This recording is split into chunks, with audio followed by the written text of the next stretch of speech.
अस्सलाम वालेकुम everyone, welcome to my new video. उम्मीद करती हूँ आप सब ठीक होंगे, खैर खैरियत से होंगे। और अभी मैंने ये वीडियो का आगाज़ ऐसे किया कि मैं आपको कुछ ड्रेसेस दिखा रही हूँ जो कि मैं एज़ अ गिफ्ट लेके आई थी फॉर माय फैमिली। उस टाइम तो मतलब अभी तो मेरी शॉपिंग कंप्लीट नहीं हुई थी क्योंकि मैं बिल्कुल अचानक आई हूँ। मैं पहले से तैयारी कर रही थी कि मैं ये चीज़ें लेके जाऊँगी क्योंकि मुझे पता है कि यहाँ भी जब आऊँगी तो सबने कुछ ना कुछ लाया होगा, क्योंकि भाई जब बाहर से आया तो इतनी चीज़ें लेके आया और मैं अनफॉर्चुनेटली उसके लिए कुछ खास नहीं ला सकी क्योंकि अभी मेरी शॉपिंग भी कंप्लीट नहीं थी। बस जो चीज़ें ली हुई थी वही बैग में डाल के ले आई थी कि अब चलो जा रही हूँ तो ये चीज़ें, तो ये मैंने कहा चलो ड्रेसेस आपको दिखा देती हूँ। बहुत खूबसूरत ये ड्रेसेस थे, बहुत प्यारी कलेक्शन से मैंने उठाए थे। एक तो ब्रीज़ा के सूट थे, एक तो तवक्कल के, मतलब बहुत एक्सपेंसिव ब्रांड्स नहीं थे बट जो भी थे बहुत यूनिक से आर्टिकल्स थे। और ये एक फिर मैंने छोटी सी फ्रॉक ली थी ब्लैक कलर की, वो मैंने अपनी भाई की बेटी के लिए, यानी जो हमारे घर की पहली बेटी है हम बहनों के बाद, और फिर इतने ज़्यादा बॉयज़ के बाद वो एक ही है, तो उसके लिए मैंने एक फ्रॉक लिया था। अब मुझे इस बात का इंतजार है कि वो कब पहने और मैं कब उसको देखूँ, लेकिन चूँकि यहाँ सर्दी बहुत ज़्यादा है और वो जो स्टफ़ है वो गर्मी का है, तो दैट्स वाई। और बाकी कुछ थ्री पीस ड्रेसेस थे।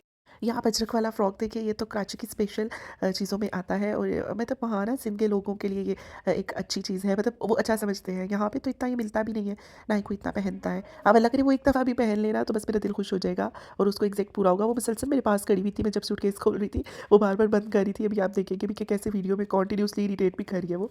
अच्छा, ये एक ड्रेस था पर्पल, ये इसका चिकनकारी का काम था इसके ऊपर और बहुत प्यारा सा थ्री पीस ड्रेस था, साथ शिफॉन का दुपट्टा।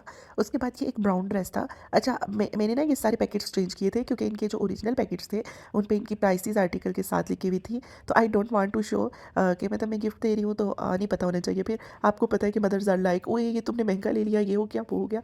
तो मैंने कहा नहीं, ये चीज़ मुझे नहीं अच्छी लगती। मैं जब भी किसी को गिफ्ट देती हूँ तो मैं अमूमन यही ट्राई करती हूँ कि आप प्राइस टैग हटा लो या वो कवर ही चेंज कर लो। तो ये ब्रीज़ा के सूट थे जो दोनों मैंने अभी आपको दिखाए और बहुत बहुत बहुत प्यारा स्टफ़ है और दोनों सेम है, बस कलर्स चेंज थे। उसके बाद ये ड्रेसेस हैं बारीक नेट का काम हुआ हुआ है। अब मुझे बताना नहीं आ रहा कि किस टाइप की है, मतलब मैंने कभी बताया नहीं शायद। और ये एक मैंने अपनी अम्मी के लिए लिया था, ये बहुत प्यारा ड्रेस है और मुझे बहुत वेट है कि जब वो गर्मी में या जिस सीज़न में भी वो पहने और मैं उन्हें देख सकूँ।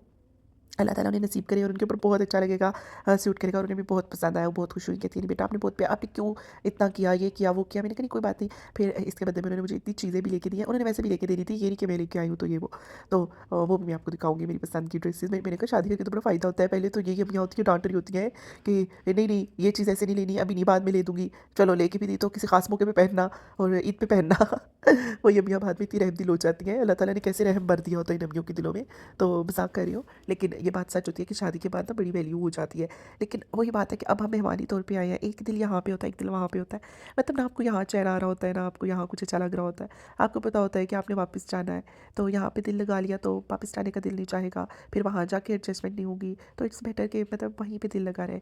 ज़िंदगी तो वहीं पर उन्हीं के साथ है, लेकिन अभी इतना सुकून इधर भी मिल रहा है, बस कुछ समझ नहीं आती कि आगे क्या होगा, ज़िंदगी किस तरफ लेके जाएगी, क्या कब होगी वापसी, दोबारा से कब मिलेंगे। मतलब इंसान कुछ भी सर्टेन टाइम पे नहीं बता सकता। जैसे करीब होते हैं ना तो ये कहते हैं कि चलो नेक्स्ट वीकेंड आएंगे और नेक्स्ट मंथ आएंगे, नेक्स्ट वीकेंड आएंगे, एक दो दिन के बाद आएंगे, लेकिन दूर हो तो फिर बिल्कुल नहीं पता होता कि कितने साल के बाद आएंगे।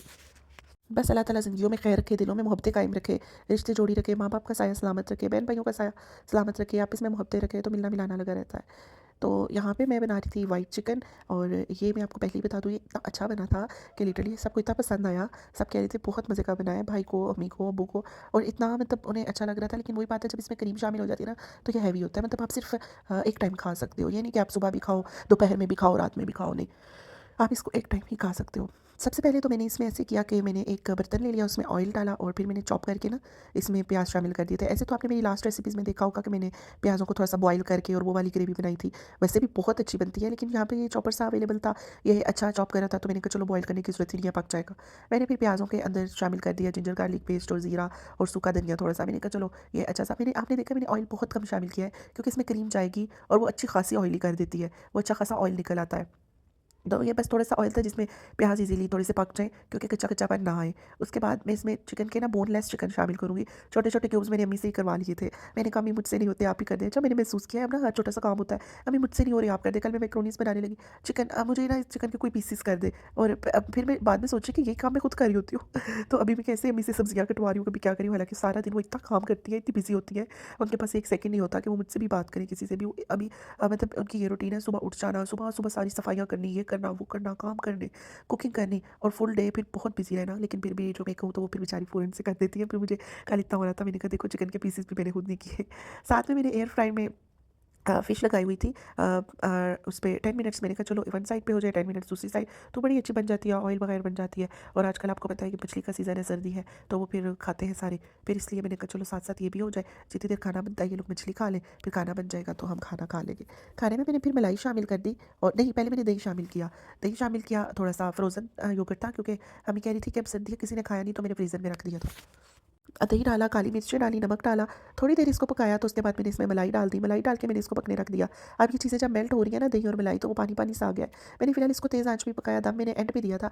दम देना इसलिए ज़रूरी होता है, ये खुश्क जो चीज़ें होती हैं जिनमें शोरबा वगैरह नहीं होता, क्योंकि इनका ऑयल आ जाए। वैसे पानी वाली चीज़ों में भी दम देना ज़रूरी होता है कि ऑयल ऊपर-ऊपर आ जाए, और जब तक हांडी का ऑयल जुदा ना हो ना, हांडी की परफेक्ट शक्ल नहीं रेडी होती। हांडी की शक्ल तभी रेडी होती है और हांडी फुली कुक्ड तभी होती है जब उसका ऑयल अलग हो जाता है, यानी सालन को छोड़ देता है अलग से। वो बिल्कुल आप सेपरेट कर सकते हो, यानी आप बर्तन उल्टा करो तो आप उस ऑयल को सेपरेट कर सकते हो। ये हंडी के पक जाने की निशानी है। अब मैं इसको इस स्टेज पे उतार दूँ, हाँ जी, चिकन तो गल गया है, और मसाले भी, प्याज भी गल गया है, और दही तो पका हुआ होता है, मलाई को पकाने की क्या ज़रूरत है।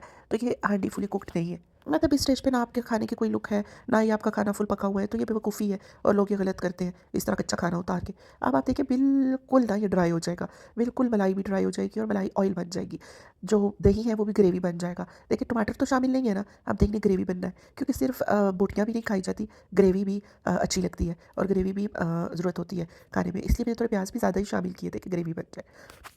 खाने को कंटिन्यूअसली मैं वॉच कर रही थी कि ये चिपकना शुरू ना हो जाए, क्योंकि मुझे बहुत फ़िक्र थी कि इस बर्तन में ना अक्सर चिपक जाते हैं। बहुत टाइम बाद दोबारा से सिल्वर के बर्तन में बना रही थी, वहाँ मैं अपने नॉन स्टिक यूज़ करती हूँ। फिर मैंने अम्मी को कहा, मैंने कहा अम्मी आपने हम सारी बहनों को नॉन स्टिक लेके दिए हैं और आप खुद अभी भी ये यूज़ कर रही हैं। तो कहती है नहीं नहीं, मैं करूँगी ना, चेंज करूँगी अब बर्तन शर्तन। तो बस यही था, आपकी शादियों से फ़ारिग हो जाऊँ। फिर ना अम्मी इस तरह अपनी कुफ़ायत शारी का बताती हैं कि मैं ज़ाहिर है आपकी शादियाँ करनी थी, आप लोगों के लिए जोड़ना था, ये है वो। मुझे बड़ी अच्छी लगती है वो बातें।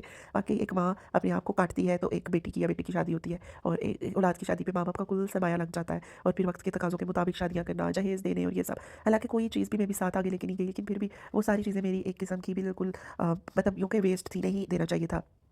अब मुझे समझ आती है, और मैं अपनी ज़िंदगी का असूल बना लिया है कि मैं जब कोई फ़ैसला लूँगी अपनी जनरेशन में, तो ना मैं जहेज़ लूँगी, ना दूँगी, और दूँगी भी नहीं, और लूँगी भी नहीं, क्योंकि ये जो चीज़ें हैं मुझे ये पसंद नहीं है। मतलब अब जाके मैं देखती हूँ ना, इस चीज़ों से नसीब नहीं बनते, इन चीज़ों से इंसान खुशियाँ नहीं खरीद सकता, इन चीज़ों से आप सुकून नहीं खरीद सकते, इन चीज़ों से आप इज़्ज़त नहीं खरीद सकते। और जो लोग इन चीज़ों को प्रायोरिटी देते हैं वो सबसे बड़े जाहिल हैं, और जो लोग इन चीज़ों की बेस पे औरत को या लड़की को या बच्ची को परखते हैं वो सबसे बड़े जाहिल हैं और जहालत के आला दर्जे पर फाइज़ हैं। उन लोगों के लिए यही लफ्ज़ सूट करता है।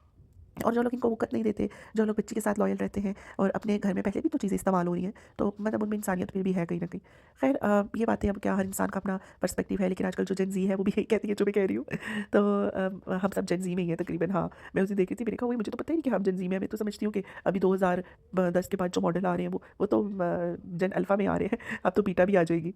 तो ख़ैर ये मेरे खाने की कुछ फाइनल लुक थी, और ये सारी देख लिया आप, ऑयल सेपरेट हो गया है, मलाई भी बिल्कुल पक के ऑयल निकाल लिया है, दही ने पक के ग्रेवी बन गई है।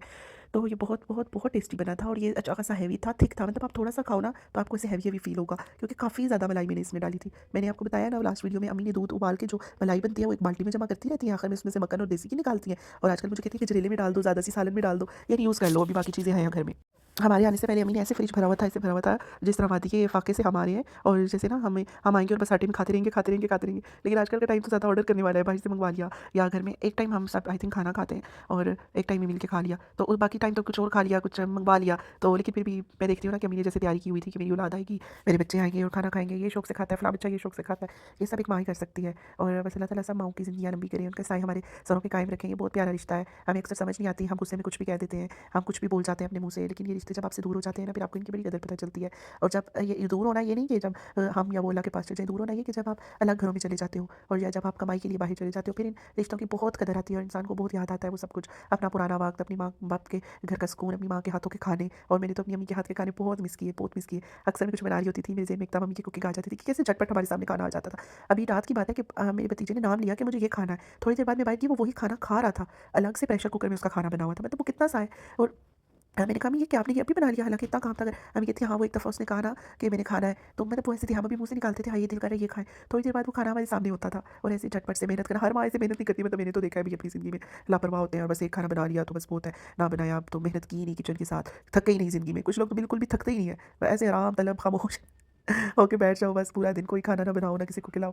लेकिन कुछ लोग होते हैं वो बहुत खपते हैं, और उन खपने वाली हस्तियों में ना एक अम्मी है। मैं अक्सर इन्हें डाँटती भी हूँ कि आप अपनी ज़िंदगी में आराम क्यों नहीं करती? आप अपनी ज़िंदगी में रेस्ट क्यों नहीं करती? आप सारा दिन कुछ ना कुछ बना रही हैं, इतना कौन खाएगा? एक एक दफ़ा बस बना के छोड़ दें। लेकिन फिर जब मैं कभी देखती हूँ हमारी ख्वाहिशात के लिए वो उठ रही हैं, अपनी तो उनकी कोई ख्वाहिश नहीं है, अपना तो उन्होंने वो भी खा लेना था जो उन्होंने बनाया था। अपनी औलाद के लिए थक रही हैं, तो उनका बस होता है कि जो बच्चा जो मुँह से निकाल ले ना, तो बस वो चीज़ें मैं पूरी कर लूँ। खैर ये अभी आप देखिए भाई कुछ चीज़ें बाहर से लाया था, ये चॉकलेट सोट वाली बड़े मज़े की हैं। उसके बाद बिस्किट, ये सोप, ये नूडल्स वगैरह। फिर हमने कहा चलो एक नूडल का पैकेट बना के खाते हैं, बहुत स्पाइसी था, बहुत ज़्यादा स्पाइसी था, मतलब सही मिर्चों का ढेर लगा हुआ था इसके अंदर। चॉकलेट भी शुगर फ्री थी तो तभी मैंने खा ली, टेस्ट कर ली, वरना बहुत ज़्यादा मीठी जो शुगर वाली होती है ना चीज़ें नहीं खाई जाती। मतलब मेरा तो टेस्ट ऐसा नहीं है, मेरा टेस्ट थोड़ा साल्टी साल्टी सा है कि नमकीन चीज़ें खानी होती हैं। तो मैंने कहा चलो नूडल्स बना के ट्राई करती हूँ, आपके सामने ही बना लेती हूँ। एक तो मुझे कोई बर्तन ही ना मिले कि मैं किसमें बनाऊँ, और वही बात है कि अब अम्मी अब्बू दो थे तो उन्होंने सारे एक्स्ट्रा बर्तन साइड पे कर लिए। अब मेरे को क्या कह रही थी, सारे बर्तन दोबारा से निकालें, अब आपकी औलादें आना शुरू हो गई हैं। अभी भाई आया हुआ है, बच्चे आए हुए हैं, मैं आई हुई हूँ, उसके बाद बहनें आ जाएँगी, उनके बच्चे आ जाएँगे। तो फिर ज़ाहिर है आपके किचन में अब वो 2 बंदों वाला काम नहीं है। पहले जो आप इतनी देर ऐश करते रहे हैं, 2 बंदे हैं, तो कहती हैं नहीं-नहीं ऐश क्या करते रहे हैं, आप लोगों को याद करते रहे हैं और बहुत मुश्किल था वो टाइम और ये वो ना। फिर मुझे बहुत दुःख हुआ कि वाक़ई औलाद के होते हुए जब माँ-बाप तन्हा हो जाते हैं, तो तन्हाई औलाद की तन्हाई माँ-बाप को मार देती है। और वाक़ई उन्होंने बहुत मिस किया हमें, और उनकी बातों से अंदाज़ा भी होता है इस चीज़ का। और ये देखिए जी, साथ ही मेरे नूडल्स तैयार हो गए, लास्ट में जो इसमें ऑयल शामिल करना था, यही पैकेट में जो था मैंने शामिल कर लिया। साथ-साथ में टेस्ट भी करी थी, बड़े मज़े के थे। फिर मैंने कहा चलो इन्हें अच्छा सा सर्व कर लेती हूँ, सर्व करके आराम से मज़े से खाती-पीती हूँ। और खैर मैंने सबको खिलाए थे, लेकिन बहुत स्पाइसी थे, इतने ज़्यादा स्पाइसी नहीं खाए जाते। आज की वीडियो में बहुत सी बातें थी, लेकिन किसी स्पेसिफिक पर्सन के लिए नहीं थी, जनरल बातें थी। उम्मीद करती हूँ आपको वीडियो बहुत ज़्यादा पसंद आई होगी। मिलते हैं नेक्स्ट वीडियो में, अपना बहुत ख्याल रखिएगा। अल्लाह हाफ़िज़।